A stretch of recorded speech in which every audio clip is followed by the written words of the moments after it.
London, a cold, misty morning in October.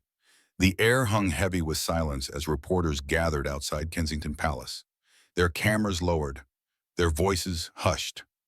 Everyone was waiting for one man, Prince William. When the palace doors finally opened, he stepped out slowly. His face was pale, his eyes red and weary, as if he had not slept in days. For a brief moment, he looked down at the crowd, then spoke in a low, steady voice that carried through the fog. "My father's health," he said quietly, "is in a very difficult stage." Just one sentence. And yet, it was enough to still an entire nation. Across the United Kingdom, people fell silent. Newsrooms froze mid-broadcast. For the first time, the veil of secrecy surrounding King Charles's illness had been lifted, and what lay beneath was far more serious than the palace had ever admitted. Outside Buckingham Palace, candles were lit. People whispered prayers in the cold night air, unsure of what the coming days might bring. There was a sense that history was shifting, that the kingdom was bracing for a moment no one wanted to face. Has the time finally come for the crown to pass to the next generation? And what is truly happening behind those closed, silent walls of Buckingham Palace? To understand the gravity of this moment, we must look back to the day when King Charles first received the devastating news about his health. In February 2021, Buckingham Palace released a short, carefully worded statement that sent shockwaves through the United Kingdom. It confirmed that King Charles had been diagnosed with a form of cancer. No details, no type, no stage, just those few words, and the quiet assurance that His Majesty remained in good spirits. But for the British people, those words said enough. Their king, who had waited his entire life to wear the crown, was now facing the battle of his lifetime. The revelation came only weeks after the king underwent treatment for an enlarged prostate. It was supposed to be a routine procedure, the kind men of his age often go through. Yet during the process, doctors noticed something unusual, patterns in the test results that demanded further examination. What they found changed everything. The diagnosis remained a secret known only to the tightest circle within the palace. Courtiers described an atmosphere of disbelief. The king, ever composed, received the news with his usual calm. He reportedly told his doctors, "We carry on," and he did. In those first few months, Charles showed remarkable resilience. He continued his weekly treatments while maintaining his royal duties as much as possible. Cameras captured him smiling, shaking hands, and speaking warmly to members of the public. At first glance, nothing seemed amiss. But those who looked closely could see the toll beginning to show, the slight tremor in his hands, the fatigue behind his smile.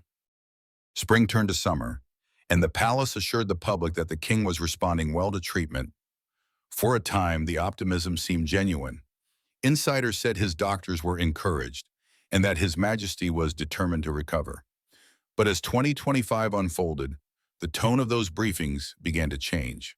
By early summer, whispers started circulating within royal circles. Sources close to the family said the king had lost a considerable amount of weight.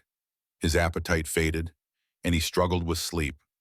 One aide confided that the king would spend long hours awake at night, reading reports or listening to classical music, unable to rest.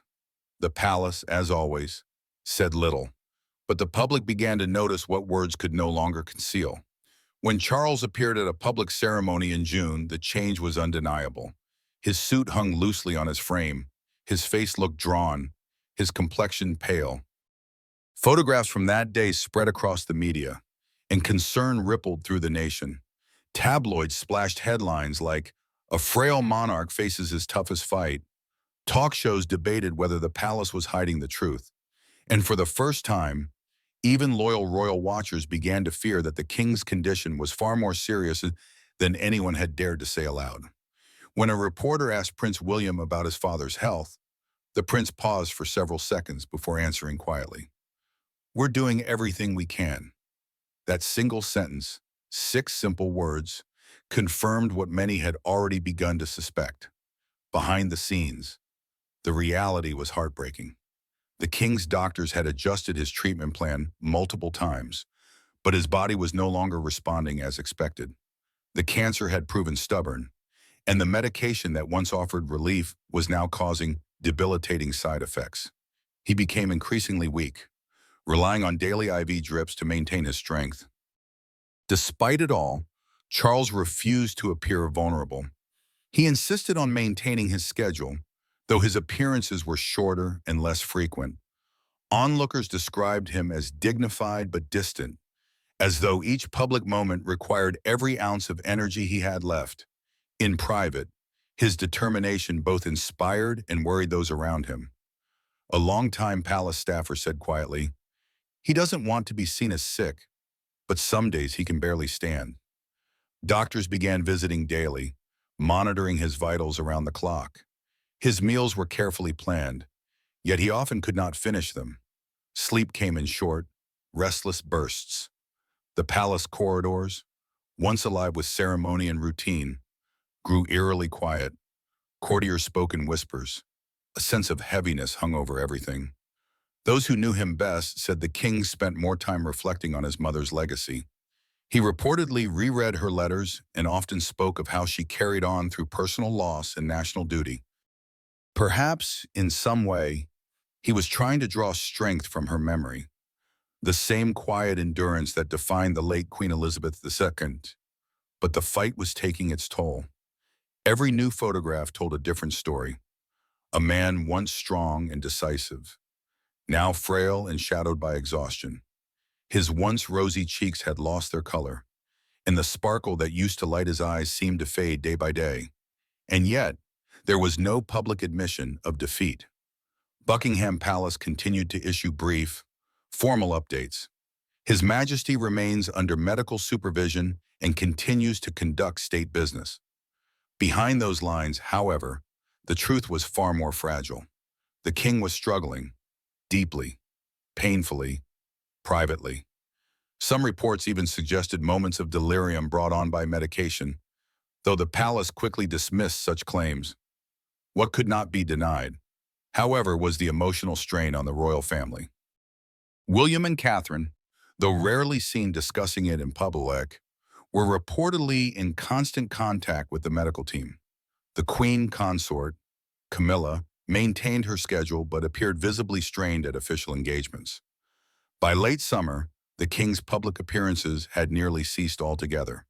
When he did appear, often for brief, symbolic events, the image was striking. His movements were slow, his expressions subdued. Every step seemed measured, as though he were carrying not just the weight of his crown, but the weight of his own mortality. To the British people, it became clear that their king was no longer just battling illness, he was battling time. And as autumn arrived, Buckingham Palace itself seemed to reflect his condition. The halls that once echoed with chatter and ceremony now felt subdued. Staff spoke of a hollow quiet, the kind that settles when everyone knows something is terribly wrong, but no one dares to say it. A royal insider described the mood simply: "It's as if the entire palace is holding its breath." For decades, Charles had prepared for this role, trained for it, sacrificed for it, lived in its shadow. But no amount of duty or discipline could shield him from the most human truth of all, that even kings are mortal. And now, as his strength fades, that truth has become impossible to ignore. The public, once divided in their opinions of him, has grown unexpectedly united in empathy. They see not the crown, but the man beneath it, frail, tired, and clinging to dignity as his body gives way. Candles have begun appearing outside Buckingham Palace once again, just as they did in darker times before. The air feels heavy, uncertain, waiting, because everyone senses what no one wants to say. The reign of King Charles may be nearing its end, not through scandal, not through abdication, but through the silent, inevitable passage of time.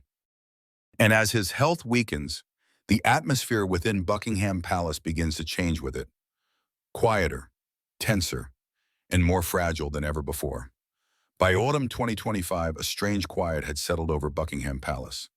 The grandeur was still there, the gilded ceilings, the immaculate gardens, the steady rotation of guards in red coats, but the air felt heavier, as if the heart of the monarchy itself was weakening.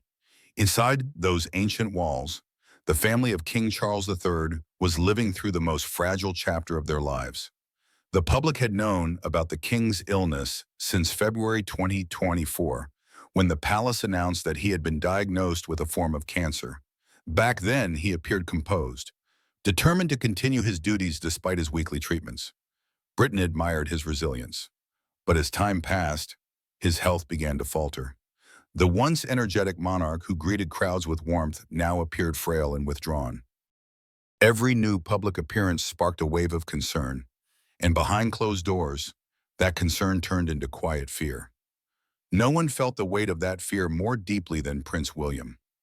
To the world, he is the steady future of the crown, the picture of control and grace.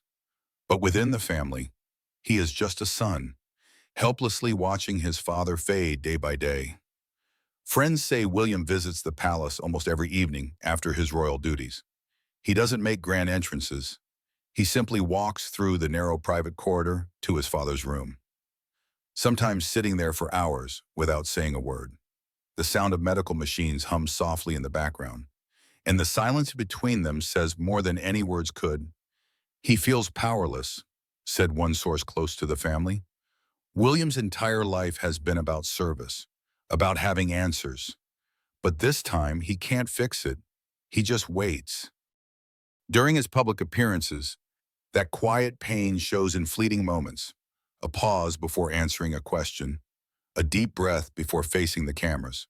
When a reporter recently asked about the king's condition, William took a long silence before saying only, "We're doing everything we can." Those 6 words broke hearts across Britain. At his side, Princess Catherine has been both his strength and his shelter. Still recovering from her own health struggles, she has made a visible effort to stand beside her husband whenever she can. Despite her fragile state, she insists on accompanying William to key royal duties, knowing that the nation draws hope from seeing them together. Insiders describe her as the quiet center of the storm, gentle yet resolute. In private, she has reportedly been the one reminding everyone in the family to focus on love rather than fear. During a recent service at St. George's Chapel, she was seen placing her hand over William's in a silent gesture of comfort. The image went viral, not because of glamour, but because it captured something rare in the royal world: raw humanity. While William and Catherine cling to each other for strength, Princess Anne has taken on a very different role. The king's only sister, known for her steel-like discipline, has become the voice of truth inside the palace. "She wants facts, not comfort," said one royal aide. Anne has been demanding detailed medical reports from the doctors every week. She doesn't want the truth softened.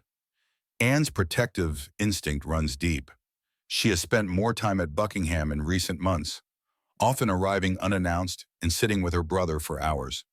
For those who have seen her, the transformation is striking. The always composed princess now looks visibly worn, her eyes red-rimmed from sleepless nights. "She knows her brother," the aide added. "She knows when something's being hidden." Her quiet anger has reportedly caused tension behind the scenes. Some palace officials, still clinging to protocol, prefer to release updates only when absolutely necessary. But Anne refuses to accept partial truths. To her, the king deserves transparency, and the family deserves honesty. Thousands of miles away, across the ocean, Prince Harry is battling his own storm of emotions. Living in California with Meghan and their children, he is far removed from the cold corridors of Buckingham, but his heart has not escaped its pull. Sources say Harry has been reaching out repeatedly: calls, messages, even letters. He has expressed a desire to fly to London to see his father, but so far, the visit has not happened. Harry wants to come home, but he doesn't know if he'll be welcomed, one royal correspondent explained. William keeps his distance, and the palace isn't encouraging the reunion. It's a complicated mix of pain and pride. There are whispers that the king himself, in his lucid moments, has expressed a wish to see Harry. to mend what years of conflict have broken, but his condition fluctuates. Some days he's alert and smiling. Others, he barely opens his eyes. The doctors warn against emotional strain, and every postponed meeting feels like time slipping away. Inside the palace, the atmosphere is suffocating. The once busy staff now move in near silence. Courtiers exchange brief nods instead of greetings. Every phone call feels urgent. Every footstep echoes louder than before. A senior member of the household described the feeling bluntly. It's like living in slow motion. Everyone's waiting for news, but no one wants to hear it. Even the smallest details reveal how much has changed. The king's private car has remained parked for weeks. The royal schedule, once filled with state visits and receptions, is now blank except for medical supervision. Outside, the British public watches with quiet sorrow. Every evening, as dusk falls, small crowds begin to gather near the gates of Buckingham Palace. They come carrying candles, flowers, and handwritten messages. "Stay strong, Your Majesty. We're praying for you." Some stand in silence, while others softly sing "God Save the King." The sight is both heartbreaking and beautiful. A nation mourning a man who is still alive, but fading before their eyes. News channels run nightly updates, speculating about the king's condition. Some commentators say it's time for the palace to be more transparent. Others urge respect for privacy. But one thing is clear: Britain is holding its breath. In Westminster Abbey, the bells toll slower now. The same sound that once marked royal weddings and national celebrations now feels somber, a reflection of a kingdom waiting for what many fear is inevitable. For William, each passing day is a reminder that history moves forward, whether he's ready or not. He knows that soon, the responsibility of a crown may fall on his shoulders, not as a symbol of pride, but as a weight of grief. Catherine has quietly prepared their children for the changes to come, though she shields them from the harshest details. Anne continues her quiet vigil. Harry wrestles with regret from afar. And within the palace walls, those who serve the monarchy speak in hushed tones about Operation Menai Bridge, the code name for the official plan that will unfold when the king passes away. It is the same kind of operation that guided the nation through the loss of Queen Elizabeth II. The existence of that plan is itself a grim reminder that the end may be closer than anyone dares to admit. Still, through all the uncertainty, one emotion connects them all: love. However fractured their relationships may be, however deep their resentments or silences, they are bound by the same sorrow, the fear of losing the man who has held their family and the nation together. And perhaps that is what makes this moment so human. Behind the titles, crowns, and palaces, they are simply a family of down, watching time run out for someone they love. Yet amid the tears, the sleepless nights, and the desperate hope that still lingers, there is one figure inside Buckingham who seems untouched by grief, a woman whose calmness is as mysterious as it is unsettling. The woman once called the Shadow of Diana. The future of Queen Camilla has long been a subject whispered through the gilded corridors of Buckingham Palace. Yet now, as King Charles's health declines and the monarchy faces its most fragile moment in decades, that question no longer belongs to speculation. It hangs heavily in the air. What will become of the woman who once divided a nation? According to royal protocol, when a reigning monarch passes, his consort loses the title of queen and becomes the Queen Dowager, the widow of the king. It is a title of dignity, but not of power. And in Camilla's case, it will be more symbolic than real. For while her name may remain etched into royal history, her influence within the palace is expected to vanish the moment Charles draws his last breath. Camilla's place in the monarchy has always been delicate, defined more by controversy than celebration. Though she has worked tirelessly to maintain decorum and fulfill her duties, the shadow of Princess Diana has never truly lifted.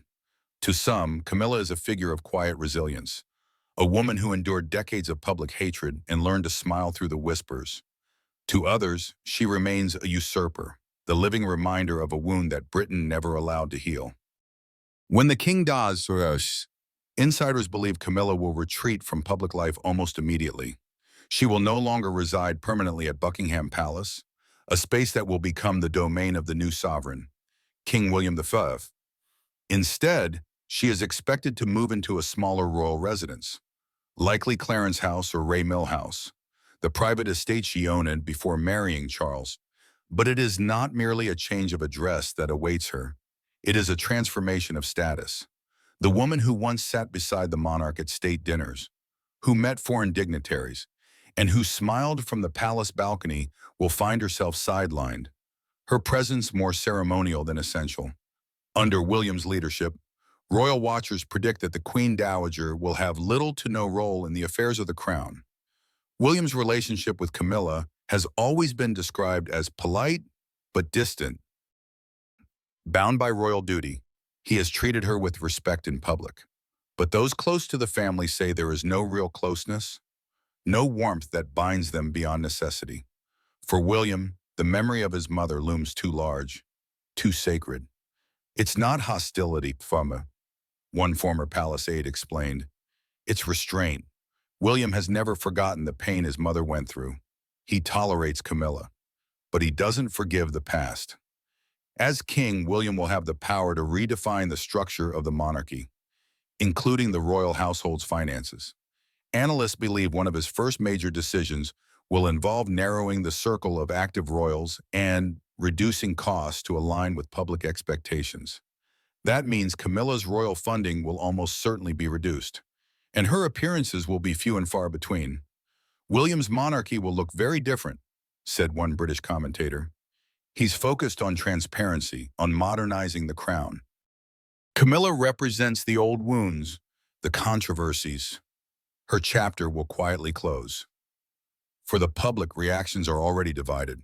On social media, threads of sympathy are mixed with bitter satisfaction. Some say Camilla has proven her devotion, that she stood by Charles not for power, but for love. Others see what's unfolding as poetic justice. She's just reaping what she sowed. One comment read, "Karma has perfect timing. Tabloids, ever hungry for royal drama, are already preparing their headlines." The last days of Queen Camilla, one editor reportedly called it, from power to silence. Even among royal analysts, there is a consensus that her future will be shaped not by her actions, but by the public's memory of her. Camilla's greatest challenge isn't survival, said historian Miranda Hales. It's legacy. Once King Charles is gone, her story will be rewritten, not by her, but by history itself. In the halls of power, subtle changes have already begun. Palace sources whisper that certain aides who once served both the king and queen have been reassigned to prepare for William's reign. Invitations addressed to their majesties now quietly revert to His Majesty alone. Every shift, small and bureaucratic, signals the fading of a reign, and the slow disappearance of a woman once at its center. And yet, for all her reputation and the criticisms that follow her, there is a strange kind of tragedy in Camilla's fate. She fought for decades to stand beside the man she loved, through scandal, exile, and relentless public scorn. When she finally did, time itself betrayed her, offering her only fleeting years of acceptance before illness returned to claim her husband. She waited a lifetime to be his queen, one royal biographer said softly, and she'll spend the rest of her life being his widow.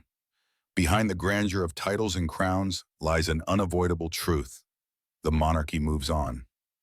It has no room for sentiment. When one reign ends, another begins. And in that instant, everything changes. Titles, faces, and fortunes alike. William's ascension will symbolize not just the passing of his father, but the end of an era.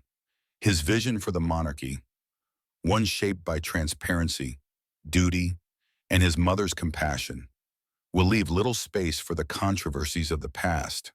Many believe he will use this moment to reconnect with the public, to remind them that the crown belongs to the people, not the scandals that have haunted it. It is no coincidence that whispers of the Diana legacy have resurfaced. Insiders claim that William hopes to steer the monarchy toward a model that honors the late princess's values: empathy, openness, and genuine connection with the people. For decades, the image of Diana has remained Britain's emotional anchor, and William knows that rebuilding trust begins with reclaiming her light. And where does that leave Camilla? Alone, perhaps, but not forgotten. History is complex, and even its villains are often softened by time. One day, the public may see her not as the woman who broke Diana's heart, but as a flawed figure caught in the storm of royal destiny, a woman who loved a king and paid the price of that love in solitude. Still, for now, the picture remains painfully clear.